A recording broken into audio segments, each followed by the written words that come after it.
Broadcasting live from the Business Radio X studios in Atlanta, Georgia, it's time for Atlanta Business Radio, spotlighting the city's best businesses and the people who lead them. Lee Cantor here with Stone Payton, another episode of Atlanta Business Radio. And Stone got a full house today. We certainly do. We've got entourage, we've got paparazzi, we've got a studio full. This is going to be a lot of fun. First up on today's episode of Atlanta Business Radio, please join me in welcoming to the broadcast Chief Operating Officer with BIP Wealth, Mr. Nate Smith. Good morning, sir. Good morning. Thanks for having me. Before we get too far into things, Nate, tell us about BIP. How are you serving folks? Yeah, BIP Wealth is one of the Southeast's top private wealth management companies. Been around since 2007. And we make people's lives better by helping them achieve their financial goals. And then how'd you get into this line of work? Have you always been involved in wealth management? No, my background actually doesn't seem on its face to be applicable to private wealth management. You were poor? Yeah, for a time I sure was, like most of us were. Right. No, I was in the Marine Corps for 7 years as an infantry officer, and then I transitioned from that to do 9 years at a veteran service organization called Hire Heroes USA. We're the top veteran employment organization in the country. But when I made the decision to pivot from the veteran and military space, I was looking to take that 16 years of leadership experience, characterized by organizations that valued service and results, and continue that service. And I happened to find BIP Wealth exactly at the right time frame when I was looking to make that pivot. And BIP Wealth is a culture of excellence. It's in a growth posture, and it's client first. And so all these elements really checked the box for me and helped me to continue that service in a way that was really valuable to me. So when you were leaving the military and the military organizations, you were saying, I'm going to go into wealth management, or you were looking at a variety of things and then you kind of landed in wealth management? You could have been a radio host, for example. Exactly. There's a lot of opportunity out there. It's a big world. Yeah, I wasn't really looking for wealth management. It really found me. And I think I would have been okay with doing almost anything that I felt was serving our country in another way, in another format. But I fell in love with the culture and the people at BIP Wealth. And when I found out that they're fiduciaries, in other words, the client interest is the preeminent interest for this company, it just hit home for me because I've had a lifetime of service. And so in my view, this was an opportunity to help propel the engine of democracy, which is really capitalism. And those who have contribute, I think, most to capitalism are entrepreneurs, people who have accrued wealth over a lifetime, and those are exactly the type of individuals that we help. So now, are your clients here primarily in Atlanta, or are they anywhere in the country? We've got clients in over 40 states, but the preponderance are in the metro Atlanta area. And was this started as an Atlanta-based firm serving Atlanta, and then it's just grown over time?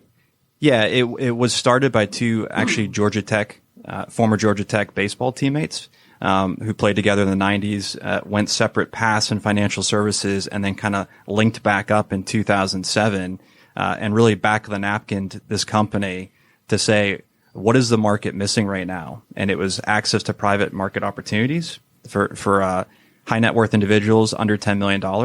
And it was a client-centric focus. And so they said, well, if we could put an ideal company together, this would be it. And they started in Metro Atlanta, and it's just grown naturally for the past 10 years. So now walk me through what's different about BIP Wealth. Like, I'm a new client. What's going to be different than going to another financial advisor? Yeah, I would say our primary value proposition is our access to private market opportunities. Our sister company, BIP Capital, is one of the most active venture capital firms in the Southeast and the most active in Georgia, doing over 43 deals last year alone.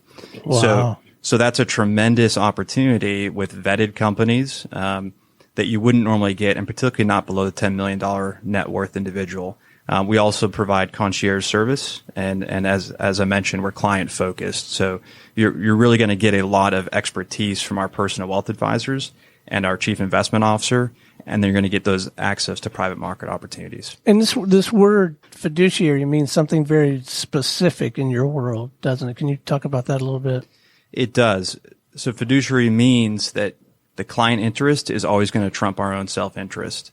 That means, among other things, that that the way we've structured the company is that our personal wealth advisors are fee only. In other words, they only get compensated based on the assets under management. They're not incented to sell products. They're looking for what are the goals of the client that I'm working with? How can we achieve those goals? And if it means a recommendation that actually might reduce their assets under management in a certain area, or they're going to go away from a certain product, they're absolutely going to make that recommendation, believing that in the long term, the client's best interest will actually reward them over time. Now, for an individual or family, having a wealth management person as part of their kind of trust advisor team, how do you interact with the other kind of members of that team? So our wealth advisors do view themselves as part of the team, working with that individual, that client, to help them achieve their goals. And so we will work closely with tax advisors, estate planners. We have a large referral network of attorneys and so forth. And so even if you're coming in as a client, and myself as an example, I've been with the firm for 3 months and I'm working with one of our advisors, and we're starting to work on estate planning, something that I'd never thought about, but I've got 2 small children. And, it was one of those things where it was kind of like, well, we'll get to it eventually. But working with an advisor, hey, this is absolutely critical. You need to do this. You need to make sure that your kids are taken care of. And so, we're going to talk to a state attorney in the next couple of months. And so those are the types of things that our advisors are happy to do and really bringing that team mentality, to working with the client. So now when you are working with somebody that's going to refer out to other people, you have to trust that they're going to make a good recommendation. Man, that's your whole reputation on the line, too. You got to be really careful about who you connect people with, right? Of course.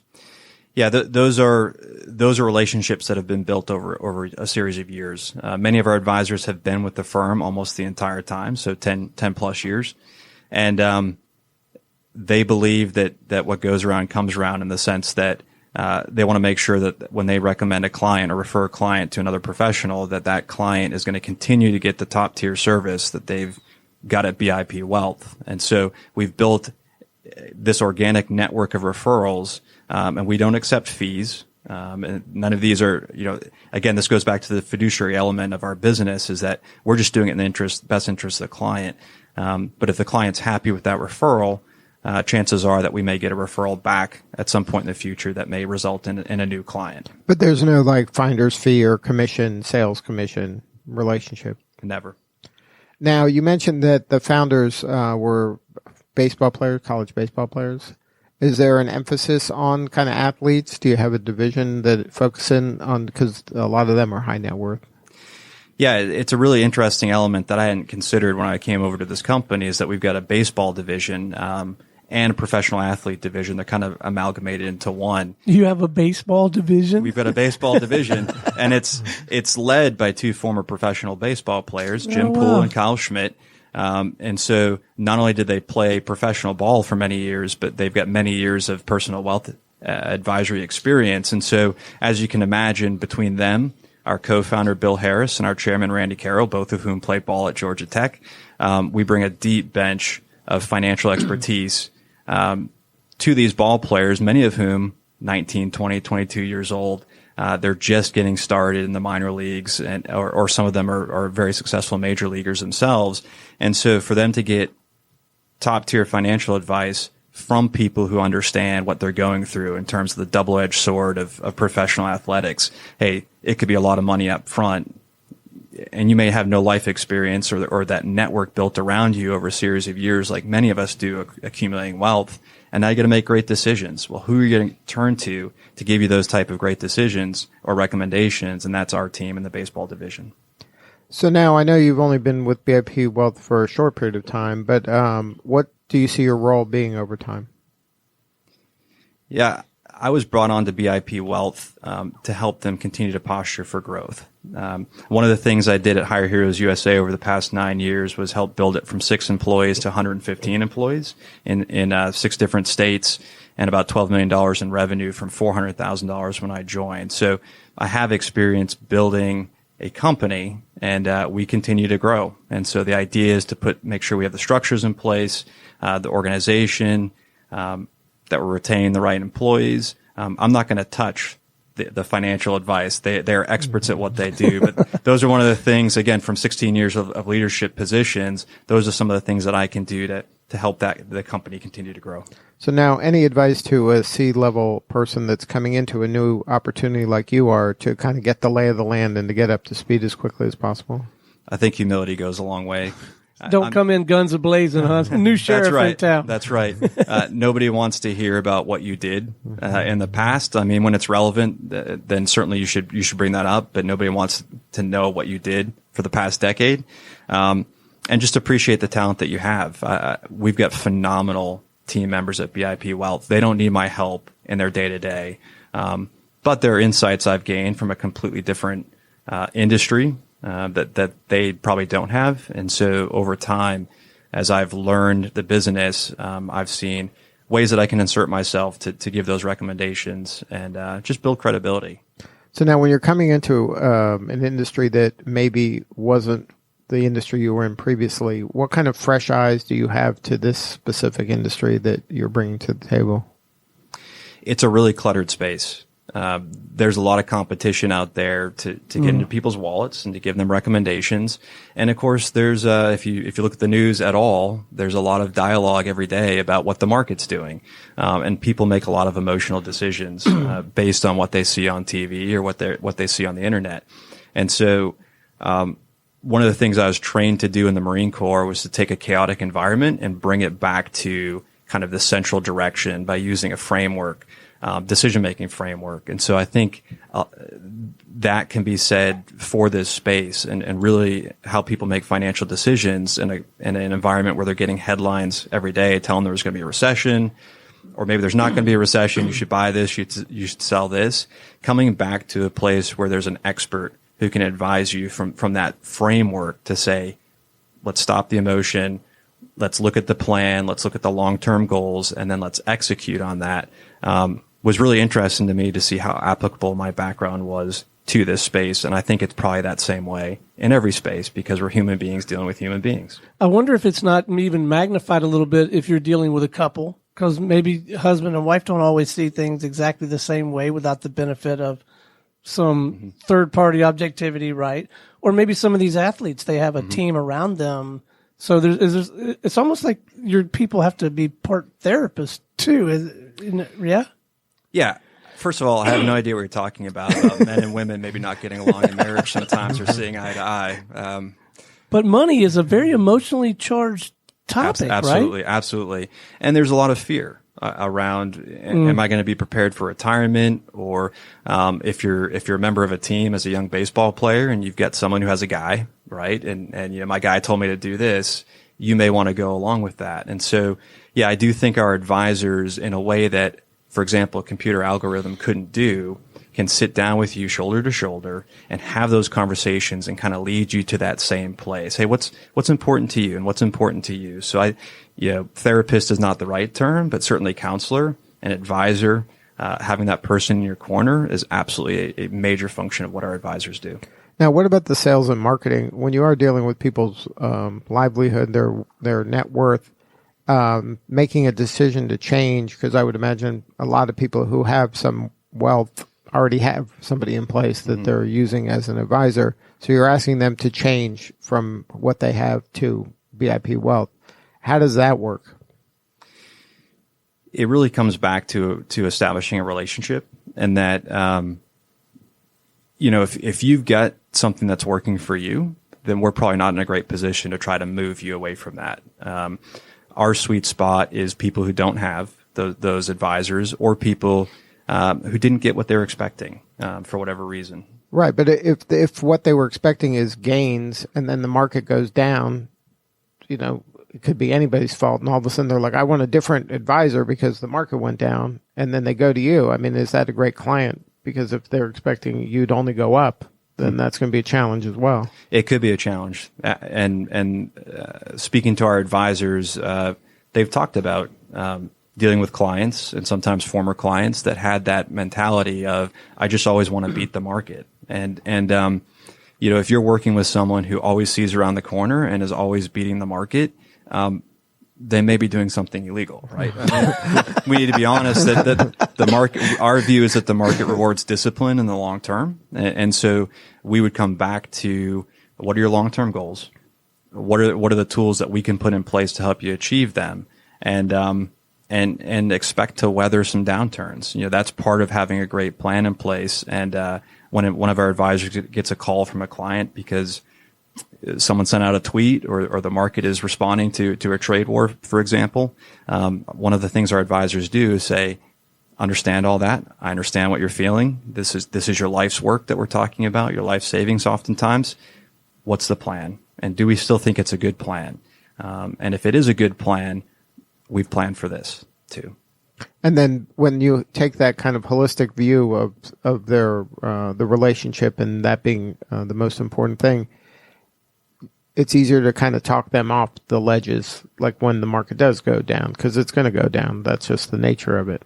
Yeah, it absolutely comes back to relationship. And that's one of the reasons why when we have a prospect come into the door, our leadership team looks at the personalities of the advisors, and each of them has their own personality and their own techniques. And we try to match that prospect with the advisor that's going to be that closest fit. We've got one of our advisors who loves hunting. Well, he's going to get the guy who's got a Trout Unlimited license plate typically. That commonality, and sometimes the financial advice is almost ancillary to that, having a person who understands you feel, and gets you. So that's really, really critical. So tell us a little bit about recruiting, because that's going to be part of your focus as well in the coming months, right? Is building out your team. Is that accurate? That's not going to be my role primarily. Oh, okay. That's going to remain with our executive team. The Bill Harris, our co-founder, primarily, and Eric.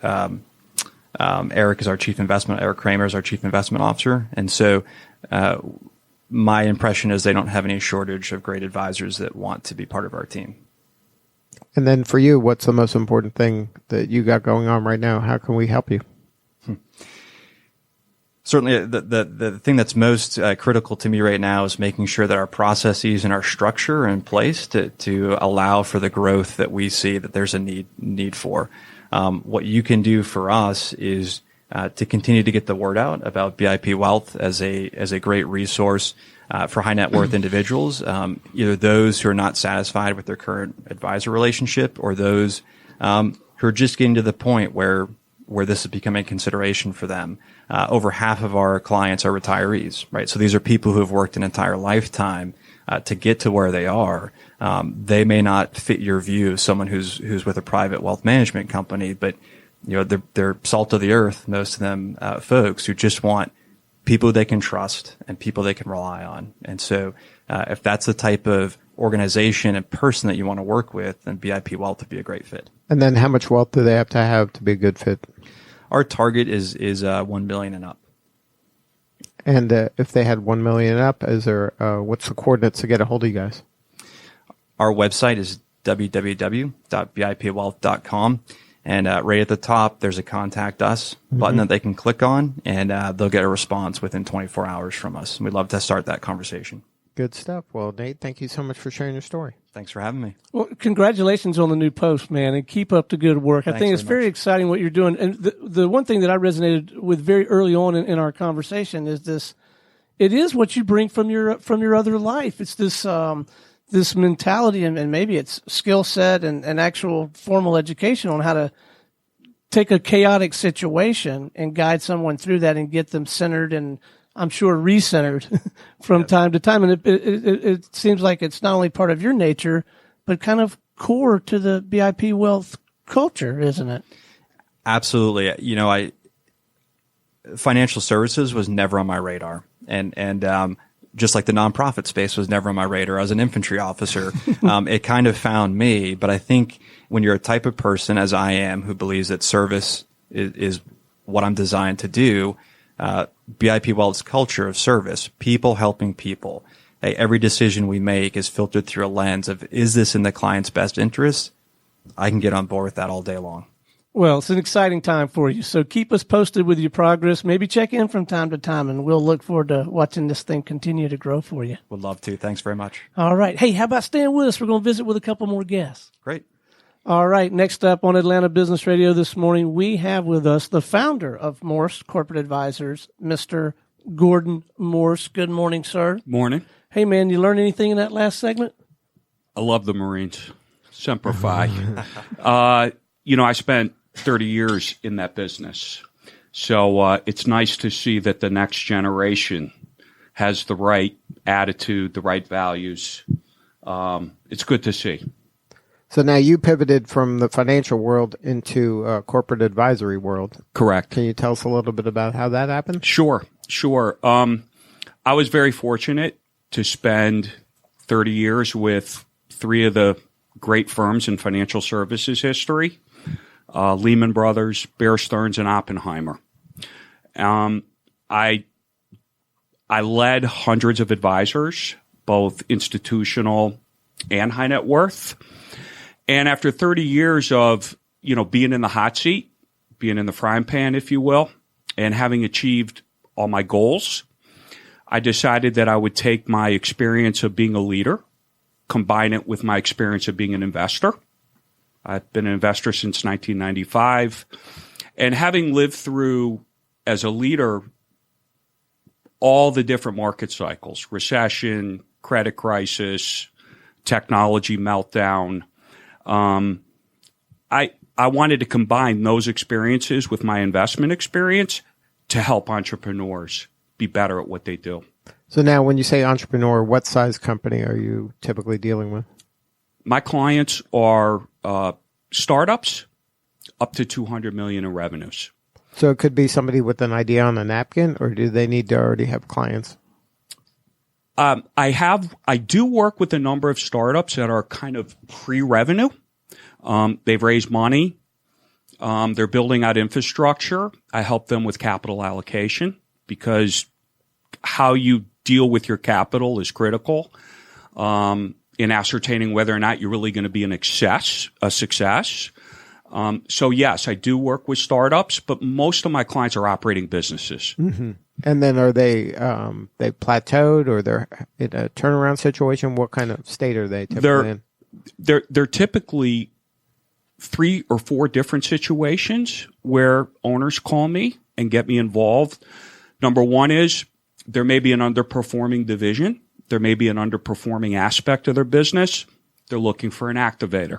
They're looking for someone to give fresh eyes, objective, dispassionate view of where they are and be a trusted advisor in terms of bouncing strategy, etc. The second thing I get involved in is definitely fixing businesses that are broken. It could be secular trends that have hammered the retail space. Mm-hmm. It could be a bad decision that was made in terms of strategy, capital allocation. I like to come in and fix things. It's very rewarding to see an owner go from a state of despair and worry to a state of, I'm still alive, and not only am I alive, I'm going to make it. And the third situation is really helping them evaluate whether it's a new business, make an acquisition, do a merger, bring in a private equity investor. I sit on the owner's side of the seat. I represent the owner, and I give them a dispassionate, objective view. So a lot of owners are very emotional. They're very passionate about their business, which is what they should be. And sometimes when you're that close, it's hard to be purely objective. Yeah, I'll bet. So you bring in like the Chinese call, a third eye. It helps an owner kind of figure out, all right, I'm on the right path, or I need to shift, I need to tact, and that's where I come in. So now what's been the most rewarding kind of project you worked on? You don't have to name the company's name, but maybe tell us a little bit about it. Absolutely. So far, I have a client who is a retailer. His family has been in Atlanta in the business for 50 years. They had an amazing business. Amazon, the internet, Walmart has hammered their business. And when he called me, he was in a pretty tough state. He was really, really worried about saving the business. Right? It seems hopeless. You're getting does seem bombarded hopeless. from every side. He was in I would say, a state of despondency. Mm-hmm. And he and I have worked really hard to reimagine his business because one thing Amazon doesn't have is his relationships. Right, it's human beings talking to human beings. Exactly. The service, nor do they have the 50-year story. So what we've done is really repackaged his business. And we focused on a couple of underperforming sectors that require service, that require relationships, that require one-on-one contact that Amazon can't compete with. And he's back. And I think he's about a year away from thriving and regaining the momentum that he had years ago. Now, tell me about that moment when you first, you have a theory that this is going to work, but then you implement some of the stuff. And then when did you start seeing some, hey, this might actually work? That's a great question. What I do is I come in and I first do deep analysis. I have the owner really walk me through every aspect of their business, their model, their people, their products, their services, etc. And either I'll have a moment where I can say, hey, let's take this aspect of There's your business. There's an opportunity here. Correct. That maybe you haven't been. Correct. And one of the owners just said, sometimes businesses suffer from benign neglect. They're not intentionally not focusing on an aspect of their business. They're just being distracted or pulled in another direction. Right. So what I get them to do is see an opportunity where they may see a lack of opportunity, where I see its service, its relationships, its margins. And this retailer, we are focusing very heavily on one aspect of his business. It's framing, actually, which is a great business because it requires personal service. Mm-hmm. It's high end, affluent clientele, and he had just not been focusing on it. So right now we're just laser focused on that business. It's growing, it's generating good cash flow, and we're going to take that to fund the other businesses that we want to fix. When you first go into these situations and it comes to fixing a broken business or just capitalizing on some areas that maybe have not been getting a lot of attention, do you see some patterns? Like, is there like this bucket of 4 or 5 things that you are almost always going to see, or, I'm going to look here, here, and here every time, and you see these things sort of crop up over and over, some low-hanging fruit? Well, as someone who ran critical businesses and has been an investor, all businesses share certain things in common. All successful businesses share certain things in common. And yes, I definitely look at the business model. I look at the people. I look at the margins. And I look at the market. I look at their competitors. And yeah, I kind of look at all businesses through those lenses. And typically, I will see something that maybe the owner has missed or neglected, and I'm able to kind of dialogue with them and get them to focus their energies on resources in that area. And lo and behold, when an owner gets excited and when an owner gets focused, and when an owner has that buy-in, typically they're going to be successful. Is my experience. But I suspect sometimes you probably see some things pretty quickly with that fresh eyes that and maybe not 5 minutes, but maybe in 5 hours, you see something that I would have never occurred to me in 5 years, right? Typically, it's like within an hour. Really? Yeah, it's that quick, because you know where to look. I know where to look. Right? I know where to look. And as someone who's invested in a lot of different companies and has operated, I'm very focused. I'm laser focused. And I can typically find out very quickly by asking the owner a lot of questions. My first meeting, I'm asking questions. I'm listening. And typically within that first hour, I will uncover something or not uncover something. Because if I can't really add value, I don't want to be involved. I want my owner to have an incredible experience. I want them to view me as a long-term consigliere, if you saw The Godfather. But now they got to be coachable too, though, right? You ever run into that sometimes where Yes. they're happy to write the check, get the input, and then they're going to go and keep doing what they've been doing? Well, sometimes what you have to recommend is very, very tough medicine. I recently met with an owner of an environmental technology company.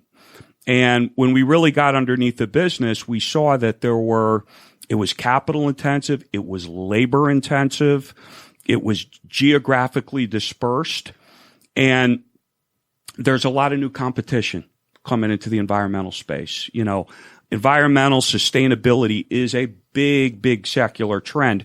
So he went from having very little competition 10 years ago to a ton of competition right now. And he has brought in a lot of family that he pays a lot of money to. And now the business is hurting. It was not easy for me to tell him that he needed to really cull his business. And he had to make some very, very hard decisions regarding who he was going to keep and who he was going to shed, because his cost structure was out of line relative to his revenue. That was very hard for him. And he didn't take the advice, and he's really suffering for it. I feel very badly for him because he's emotionally involved with his employees. But the problem is his cost structure is just way out of whack. Now, do you specialize in certain niches? Are you like more in manufacturing? Or are you more in professional services? Or That's a great question. My clients are professional services, retail, technology, healthcare. I don't get involved in real estate. I don't get involved in very high-end, capital-intensive manufacturing. My clients that are in the manufacturing space are more low-tech. And I focus on Atlanta. Mm-hmm. I want to be here. I want to be accessible to my clients. And there's nothing like that face-to-face. Right. So, yeah, there's 3 or 4 verticals that I really enjoy. Now, when you're working with a professional services firm and they're kind of selling the invisible, there isn't a thing. They're selling kind of intellectual property. How do you go about doing that? Because that seems, that relies a lot on relationships and trust. It does. One of my clients is a very old line professional services firm that's been here in Atlanta for over 50 years. They started as an accounting firm. Now they're accounting, consulting, wealth management, tax credit. They're involved in a very wide array of businesses. One of their businesses, which I can't name, has not really grown in the last 15 years. They've had a lot of leadership changes. They've had a lot of turnover. They're still committed to the business, but they've never gotten it right. So the CEO and I met, and he felt with my background, I'd be a good person to work with the partner. And it's going extremely well. We're basically redefining how his team interacts with the other people at the firm, making it more integrated, making it more a part of the ebb and flow of the firm rather than kind of an outlier. It was always like operating as an outlier. Right. Yes. And the firm, the other partners of the firm didn't have the buy-in. They weren't supporting it to the level that they had. Rightly so, though. They had a lot of bad experiences. Mm-hmm. They didn't want to get burned again. So we had to kind of reimagine the pitch and the marketing internally. Right. And get the partners to buy into the fact that, yeah, you've been in the business a long time. It's been a source of pain, but we can fix it. But we need you to help us. Right. We need you to buy in. And it's everybody's best interest to do this. Everybody wins. Everybody's. Got to be rowing the same way. Yeah. It's professional services. Integrating all the businesses it's a challenge. Mm-hmm. And you run through, you get partner conflict. Right. Sometimes I'm a mediator with partners, trying to get them on the same page. Mm-hmm. So sometimes you start in as one thing and then there's kind of you kind of spread around the organization. Like you might go into this one area and then do some work, and then somebody else is like, hey, can you take a look at our division? Yeah, my goal is for that division to have a really great experience. So the leader of the division says, you've got to meet with these other divisions. Right. That's the goal. Well, that bumps up against the question that I had, because I'm wondering about the whole sales and marketing thing for somebody like you. Because not unlike our own guest in that organization, the level of trust that a business owner has got to place in you, I just get the sense you can't throw up a billboard on I-75, take calls, and get new clients, right? The whole sales and marketing thing for you has got to be, I don't know, elegant, well planned. It's surely it's not luck. No, it's a great question. Fortunately, I've been in Atlanta my entire adult life, aside from a 5-year tour of duty, if you will, in the Northeast. And I have deep connections here. I've raised my family here. My wife is from here. I consider this my home because I've been here since the 80s. So I have a lot of connectivity. And I use that connectivity. I leverage that connectivity. I'm also very active in a number of organizations. And you're right. It's not something you cold call for. It's not something you slap a billboard up. When I go in and have a meeting, it's that owner has to have trust and faith that the information that they're giving me stays with me and never leaves a room. And that takes a lot of faith on their part that I'm going to lift up the kimono and show this guy my entire business.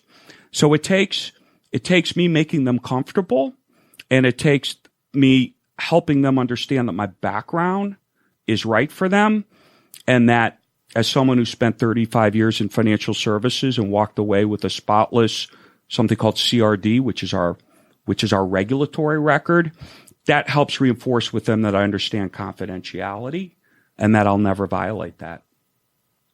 And what's next for you? How can we help? Just let people know I'm here. This is my second act. This is 2.0. I've always dreamed of having my own firm.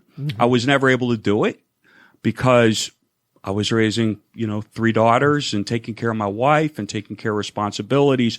Now that my daughters are adults and in the working world and my wife is an entrepreneur, I now have the time to take the risk to build the firm that I want to build. So I'm here for the long haul. I really want to. So you're looking for clients? Are you looking for other advisors?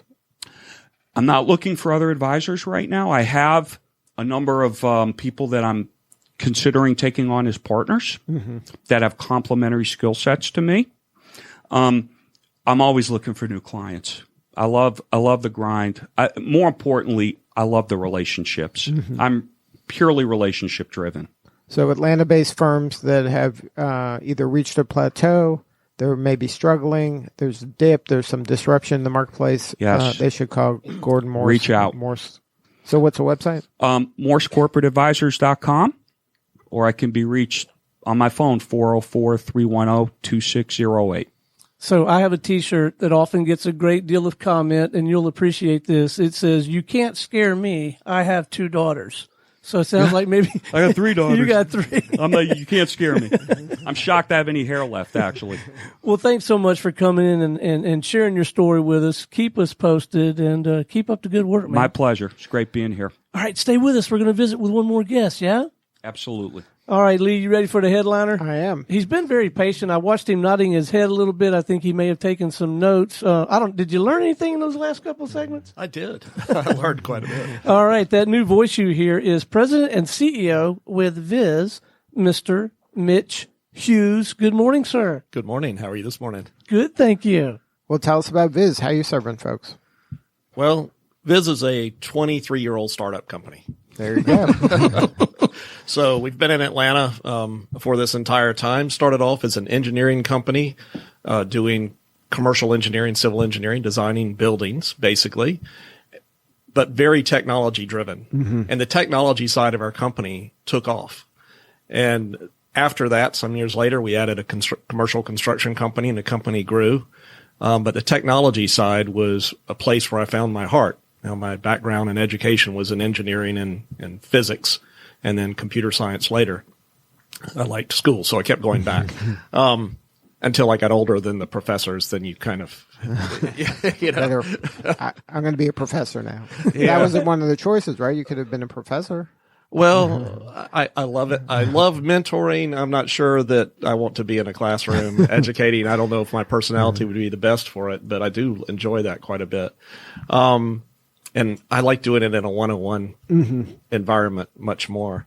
And so a few years ago, I was approaching, I don't like to use the word retirement because I wasn't going to stop working, but I do a lot of charitable work, and I was going in that direction and had this crazy idea about reinventing software and what computers should be, and made the mistake of telling it to one of my mentors and great friends, and he would not let me not pursue it. He just absolutely stuck with it. And so here we are today doing technology. So now you created software that does what? We did. So if you think back, there really hasn't been much change in software in a long time.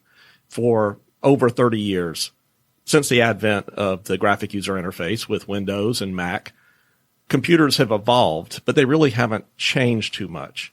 And I'm sure I'm not the only one. So I have a love-hate relationship with technology. Right. I love what it can do for me. I find it very difficult to use. And the fact that every program you open has, a tremendous menu bar at the top that once you get past home and file menus is probably different. And then under that are so many choices, and under that are so many choices. And every program is the same. And so every time you get a new product, you have to learn it. And it kind of started with a picture. I saw a picture and I didn't know where to store it because I knew there were 5 places I could store it. Did it go under vacations? Did it go under travel? Did it go under business? Did it go under, I just knew I wouldn't find it wherever I put it, or I'd have to put it 5 places. And in the middle of the night, I woke up with an idea, which is sometimes what happens. At night time's the one time I get to relax and think. The rest of the day you're performing. And so I woke up in the middle of the night with this idea for a new way to do computers, a completely new interface. It has no menus, no buttons, no anything, but considerably more power, and based on a 3-dimensional interface that you kind of walk into and visualize information. It's easy to the concept of visualizing something like a table or a building is easy to grasp. Mm-hmm. But when you start visualizing communication and knowledge, it becomes more difficult to grasp. But I woke up in the middle of the night with this idea of how to visualize those types of things. I said, if I do that, I don't need menus. I don't need to name files. I don't need to know where I've stored them to find them. In fact, the computer can become much more personal, easier to use, and infinitely more powerful because it can learn to customize itself to me. And so it's using a tablet or a computer of some sort still? Yes. One of the big questions we get is it a new operating system? And my pat answer, right or wrong, is no. In a lot of ways, it's better than a new operating system because it can sit on top of any operating system. Mm-hmm. So it sits on top of Windows or on top of Mac or Linux or your PDA or your cell phone. It really doesn't matter what you put it on. And it creates this environment where knowledge is at your fingertips all the time. And it's dynamic knowledge, like walking down a sidewalk and pointing your phone at a bush that you've noticed it's prettier.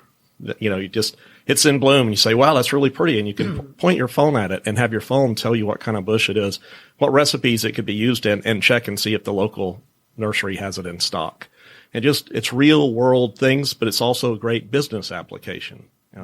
So it's utilizing the device that exists already. Right. And it's laying on top of it to make it more functional and more intuitive. It does, and it does so much more. The spaces we're going into, a business, regardless of your product, if you don't have focus of where you're coming into a business, you're going to have a hard time making your marketing budget and sales budget last. So you picked a couple narrow areas. You picked some areas. So what'd you pick? So, well, you can guess from my background. So we have 4 areas of focus we're going into, but they're overlapped. So one is design and construction. So because we can visualize anything, I can visualize this building we're in right now. And you can have that model, and you can go into that model. You can immerse yourself in that model visually. But if I can imagine it, how does my imagination get onto the device so I can use it? So we take the computer screen, and instead of it being a 2D screen like it is now, we actually create a 3-dimensional environment. So whether you're looking at the building that you can walk through with your mouse if you want to, or you could use VR or AR headsets like you would in a gaming environment where you're going through a building, the difference is we can do that. We can walk through buildings. But the buildings are intelligent, so every window knows it's a window. So 5 years after it's built, if Johnny hits a baseball and breaks that window, you literally ask the window where it came from. Every piece of knowledge, everything that's been done in that building is collected by the virtual building that's in the computer. But the same is true of you. So the things you do in your computer, it's collecting that information. And there's a few things we do that are very different than other technology. And one of them is because it knows where you are, it's changing the information it provides to you. So it's relative to where you are. So if I'm at work, it says, wow, the information around you and the people you work with is probably much more relevant to you right now than information from your friends, and certainly much more relevant than information that's public, like on the internet. So it can provide you information that's relevant to where you are and what you're doing. We call it a live, work, play environment. But like hypothetically, if I'm, say I'm reading a blog at my work and a name that I'm reading comes up, will your software say, this person's part of your LinkedIn or something like that? As a matter of fact, yes. So obviously it doesn't, cool. It doesn't know what it doesn't know. So people always ask, where does the information come from? Well, it comes from your use. Right. And, but it can data mine, and it can pull information out of the things that are already on your computer. If you want it to, you get to tell it, yes, I want to do that or no, and it will tell you why it would be a good idea. And so what it can see, I'll give you a quick example. Say you're doing something at the office and you're researching something. It may tell you about something a coworker has done that's on a similar subject that you don't even know exists. And it does that because it recognizes that that's a coworker. So that information is not random information. It's information that's probably very specific to what you would need. And it will suggest information you don't know exists to say, this might be relevant to you. And the same is true as if a name comes up, you can dig into that name. You could find out information about them that they make public. Obviously, you can only get to what they let you get to. But from a company standpoint, wouldn't that help in the communication? So like if you have 100 employees and somebody out in the field is doing something in two different places and they're kind of replicating each other's work, wouldn't it be good to know, hey, you don't have to create this wheel again. We've already got this. That is exactly right. That is the type of thing that it's very good at. And in construction, for instance, when you're trying to plan things, instead of using a bunch of different programs to do things, as far as we know, and I know this is a big statement, and I apologize for it because surely it can't be accurate. But so far, it appears that it's the first software written that in theory can do anything. We don't have the limitations because it wasn't written to be a single product. It wasn't written in a silo to be a word processing program or a spreadsheet or to solve an accounting. It was written with we call it a neural database. So the database itself creates its own connections. Instead of a database developer saying this information leads to this information and this is the only kind of information I will store, we've created this three-dimensional database that acts. In fact, if you look at it visually, which you can do on our screen because we have a three-dimensional interface, it actually looks a lot like the brain firing neurons. It's a very interesting model. All right, let's talk about me for a minute. Okay, we've been here almost an hour and we haven't talked about me yet. So I'm the number 2 man in a media company that has 36,000 plus audio interviews in a library out there, right? Right. And given enough time, I can go find just about anything. Is there a potential application for this to make it easier and more fun for me and or just people out in the world to go access the audio content that they want to go listen to? Yes, and that's one of our biggest problems and strengths. Our strengths are that anybody that sees the software, and radio, let's face it, is the environment that maybe my face is great and because you can't see it, but a computer program, you also can't see it. So it's hard to describe something that is completely different than anybody has ever seen on a computer before. And so in your case, where you have information, you could not only look up information by subject or by the speaker, but you would also see all the other related information to it. So you could get close. You could say, I'm hunting for something on a particular subject, and you will see it looks like stars in the universe on the screen. And as you give it more description, it narrows down and narrows down and narrows down till there's only a few. And it not only shows you those few, it even shows you how they're connected to each other.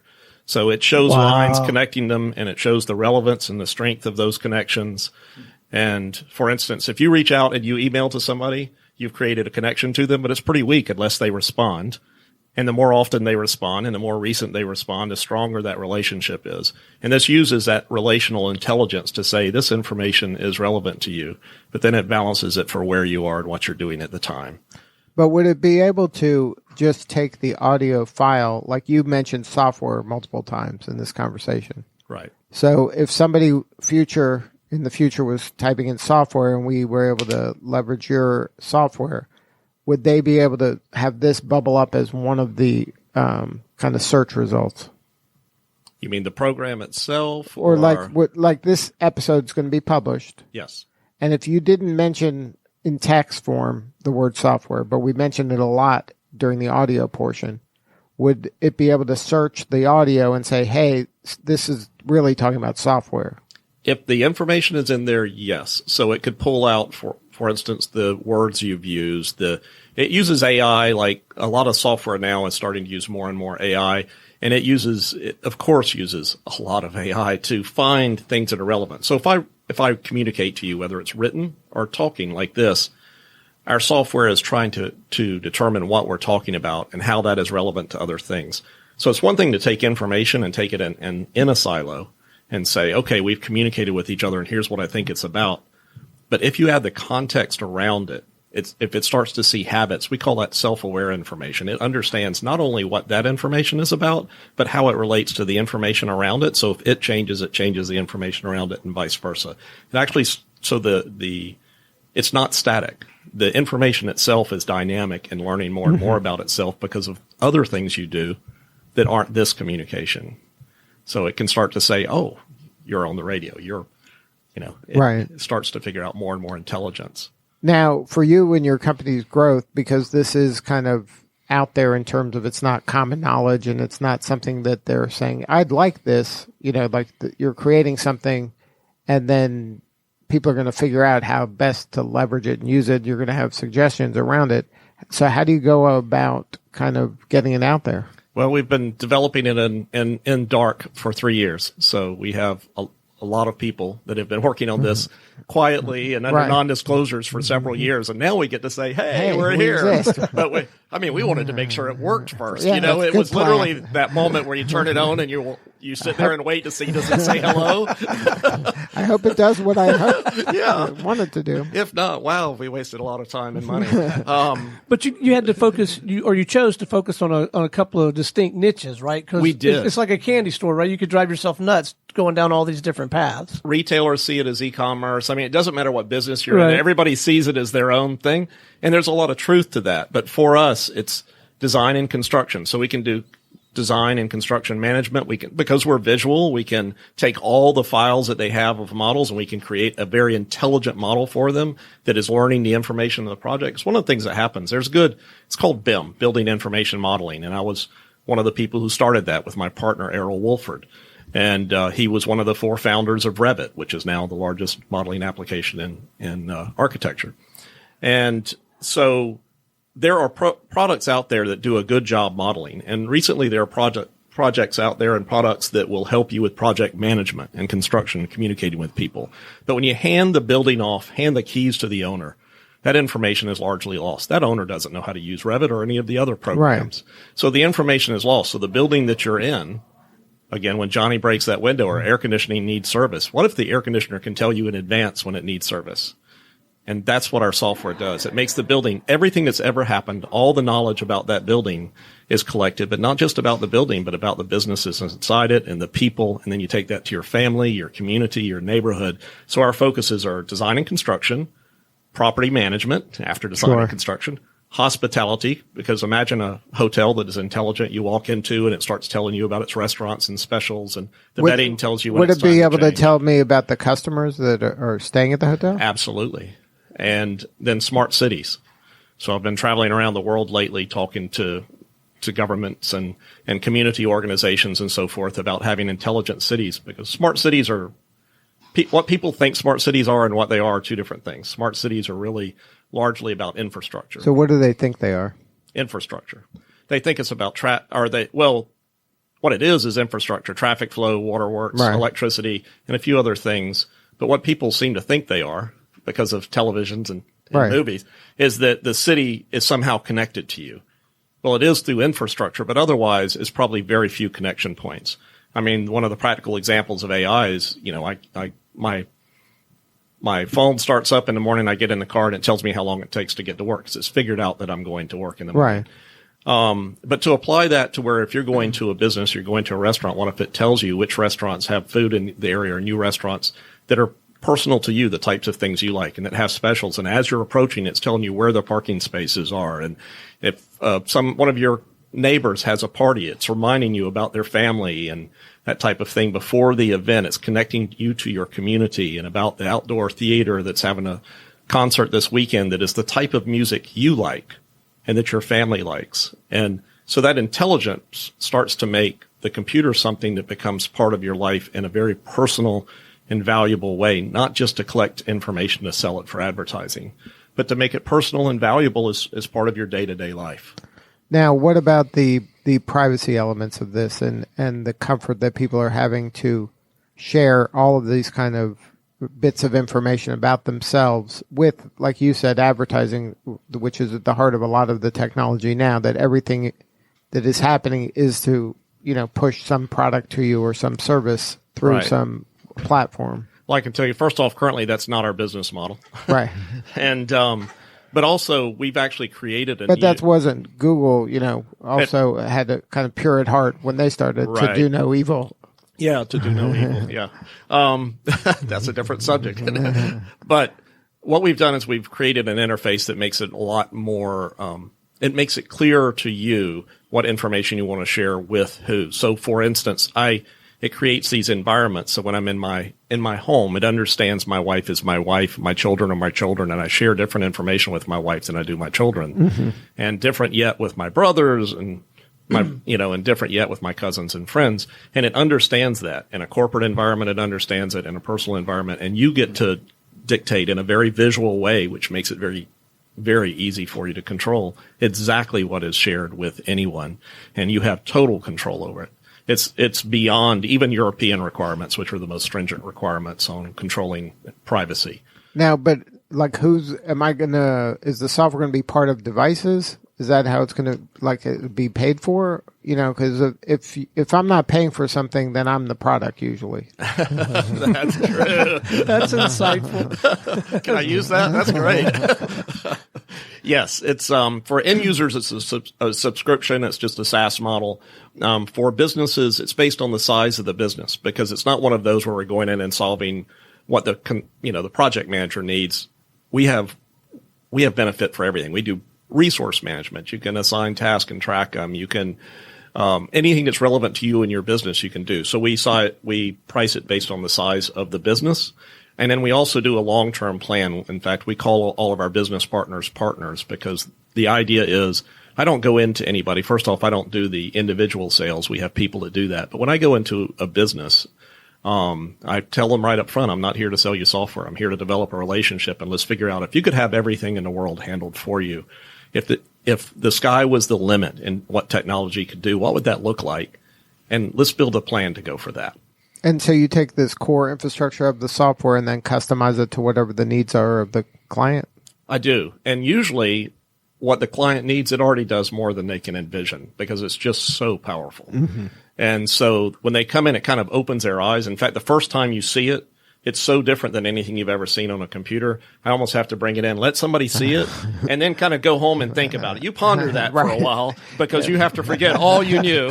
Right. You got to unlearn some things. You have to unlearn, and then the second time it becomes very valuable, and all of a sudden the lights go on. And it's just, oh my gosh, I can use this for marketing. Yes, you can use it for marketing. I can use it for sales. Right. And it must be exciting times, because now it's out in the wild. It is incredibly exciting. I've never seen anything like it. I've been in business a long time, so you're sitting across the table from me. You can tell I'm not 18 years old. Right. And I just went on a trip, and we met with 5 businesses. One of them was the first time they saw it, and they're the stars in the eyes, don't know what it is yet. The other 4, it was the second time they saw it, and all 4 of them are coming back saying, wow, we want to do this. I've never been in a place where you have something, you bring it to somebody, and they almost immediately realize this can change my whole business. Mm-hmm. Or if you bring it to them personally, you can say, this can change my whole life. This can improve my life. As our memories fail and we get older, this retains things that are valuable. My wife's mother could not remember her name, even though she knew my wife was her daughter.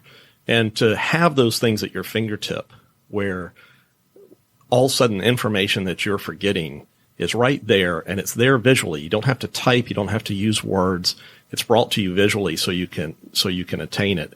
It makes it bridges language barriers. It does so many different things that we weren't counting on. And that was 3 years ago when Errol said, "You've got to do this, Mitch."